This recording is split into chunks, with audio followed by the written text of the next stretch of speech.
Two on Your Side exposed Uber riders being stranded at LAX if they live too close to the airport. Tonight we hear from some of the drivers who say they are forced to pick and choose who they pick up in order to make a living wage. CBS 2's Kristine Lazar joins us now with their side of the story. Kristine? Pat and Rick, I find this also interesting because I've taken Uber and I never really thought what the drivers made versus what I paid. Now, Uber says the drivers make on average $15 an hour. They also say the majority of them work part-time. After our story first aired last night, we received dozens of emails and comments on social media from drivers who say they are barely scraping by and they don't think their riders have any idea. From low pay I cannot accept a trip that pays me $2, $3 an hour. to long hours, If you want to make about $800 to $1,000, you're going to work about 70 hours a week. these Uber drivers say they're being taken advantage of by the multi-billion-dollar company. Uber needs to stop being greedy. You may remember back in October, Two on Your Side showed you how Uber drivers were cherry-picking their rides at LAX, stranding customers who lived too close to the airport. That guy just canceled on me too. Uber responded by deactivating who they called the worst offenders, about 100 drivers. Within minutes of our story airing, our inbox was inundated with emails from Uber drivers claiming there was more to the story. This is Susanna Hansen. She's been driving for Uber for about a year. It can be really tough to make enough money to pay my bills and pay for my car. Hansen says the only way to make a living wage is to avoid neighborhood trips and hope for long drives in and out of LAX.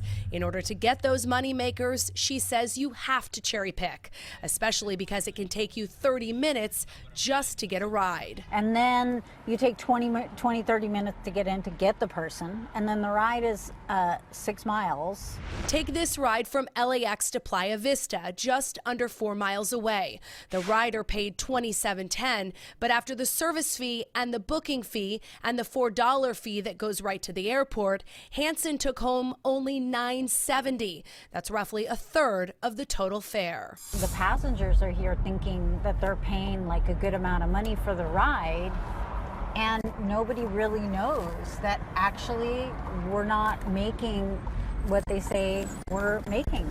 On this trip from Santa Monica to LAX, the rider paid $35.26. Hansen took home $20.63, a little over half of the total fare. And this one from LAX to Pasadena, the rider paid $48.92, and Hansen took home $28.26, which includes a $5 tip. Without that tip, she would be taking home less than half of the total fare. James Coleman has been driving for Uber for 4 years before being deactivated last October after our story aired. 4 years ago, I used to make easily $2,000 a week without even trying, working like 50 hours a week.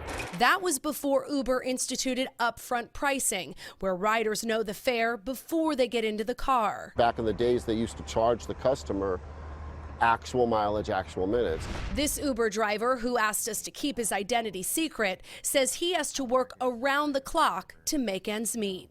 So there are weeks that you work 15-hour days, 5, 6, 7 days a week. Yes. How can you be alert and awake for riders when you're on a 15-hour shift? You know, I drink a lot of energy drinks, a lot of coffee. In 2016, BuzzFeed looked at more than 1 million rides in 3 major markets, Denver, Detroit, and Houston, and found that drivers made about $13 an hour in Denver, less than $11 an hour in Houston, and less than $9 an hour in Detroit once you factor out expenses. After our story aired in the fall, Uber instituted a $10 minimum at LAX. That perk was supposed to expire today, but Uber tells Two on Your Side they're extending it. Coleman says it still isn't enough. If they charged $20 to $25 minimum out of the airport and kept 5, gave the driver 20 or even 15, I'd take every single one of those rides. Problem solved. Uber drivers make about 75 cents per mile here in Los Angeles. That's less than their counterparts in San Diego and San Francisco. So they all tell me tipping is really what counts for them because they get 100% of that. Okay, hope more people know about that. Yep. Thanks, Kristine.